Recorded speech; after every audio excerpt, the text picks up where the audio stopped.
Raindrop's journey.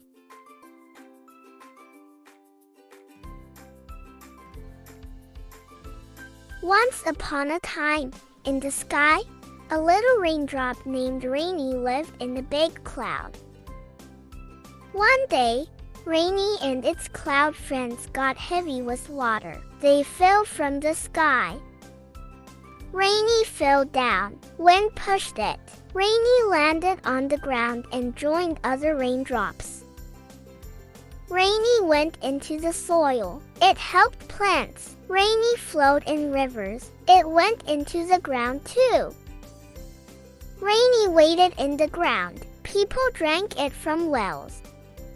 Rainy learned that water is important. It helps life on Earth. And so, Rainy's journey showed that water is precious.